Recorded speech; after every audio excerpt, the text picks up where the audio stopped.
भारत का airlines system इस समय संकट के बादलों में घिरा नजर आ रहा है। अहमदाबाद में 12 जून को हुए भयानक विमान हादसे की तपिश अभी ठंडी नहीं हुई थी कि देश के अलग अलग हिस्सों से एयरलाइंस से जुड़ी 3 और घटनाएं सामने आ गई, जिसने हवाई सफर की सुरक्षा पर गंभीर सवाल खड़े कर दिए। एक और जहां लुफ्थांसा की अंतर्राष्ट्रीय उड़ान को हैदराबाद में लैंडिंग की इजाजत न मिलने पर वापस लौटना पड़ा, वहीं गुवाहाटी से कोलकाता जा रही फ्लाइट में 18 घंटे की देरी से यात्री परेशान होते रहे। इसी दौरान लखनऊ एयरपोर्ट पर हज यात्रियों से भरा विमान हादसे का शिकार होते होते बचा। 12 जून को एयर इंडिया की लंदन के लिए उड़ान भरने वाली फ्लाइट अहमदाबाद में टेक ऑफ के कुछ ही मिनट बाद ही हादसे का शिकार हो गई। विमान एक मेडिकल कॉलेज के परिसर में गिरा, जिसमें 241 यात्रियों की मौत हो गई, जबकि केवल एक व्यक्ति चमत्कारी रूप से बच सका। विमान मेडिकल कॉलेज में गिरने से इसकी चपेट में कई लोग आ गए, जिससे मरने वालों की संख्या 270 से ज्यादा हो गई। यह हादसा भारत के एयरलाइंस इतिहास की सबसे भयावह घटनाओं में गिना जा रहा है।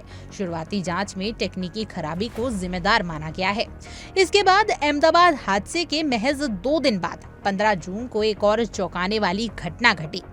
फ्रैंकफर्ट से हैदराबाद आ रही लुफ्थांसा की फ्लाइट LH752 को भारतीय हवाई क्षेत्र में प्रवेश नहीं करने दिया गया।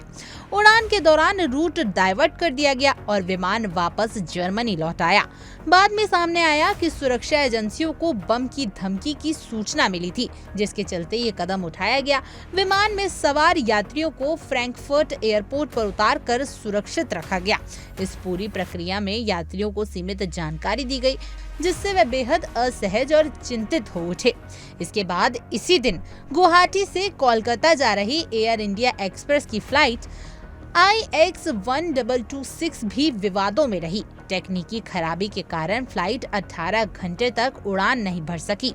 2 बार यात्रियों को विमान में बिठाकर फिर उतारा गया। रात भर उन्हें बेहद सस्ते होटल में ठहराया गया, जहां नाश्ता तक उपलब्ध नहीं कराया गया। सोशल मीडिया पर यात्रियों का गुस्सा फूट पड़ा। कुछ यात्रियों ने एयर इंडिया द्वारा प्रस्तावित अन्य फ्लाइट विकल्पों को चुना, जबकि बाकी 3:34 पर किसी अन्य फ्लाइट से रवाना हो सके। इसके बाद 15 जून की सुबह एक और घटना लखनऊ एयरपोर्ट पर हुई, जहां जेदा से आ रही फ्लाइट SV3112 की लैंडिंग के समय उसके पहिए से चिंगारी और धुएं निकलने लगे। विमान में 250 हज यात्री सवार थे। एयरपोर्ट कर्मचारी ने सतर्कता दिखाते हुए इमरजेंसी प्रक्रिया अपनाई और सभी यात्रियों को सुरक्षित निकाल लिया। हालांकि घटना ने यात्रियों को डरा जरूर दिया। अहमदाबाद से लेकर लखनऊ, हैदराबाद और गुवाहाटी तक इन चारों घटनाओं ने भारत के एयरलाइंस सिस्टम की सुरक्षा और प्रबंध पर सवाल उठाए हैं। जहां एक और ये हादसे दिल दहला रहे हैं, वहीं दूसरी ओर बुनियादी तकनीकी लापरवाहियां भी खुलकर सामने आ रही हैं। हालांकि अब एयरलाइंस के लिए वह समय है कि वह केवल जांचों की बात न करें, बल्कि यात्रियों के भरोसे को बहाल करने के लिए ठोस और पारदर्शी कदम उठाएं, वरना देश का एयरलाइन सिस्टम सिर्फ उड़ान भरने के सपने ही देखता रह जाएगा।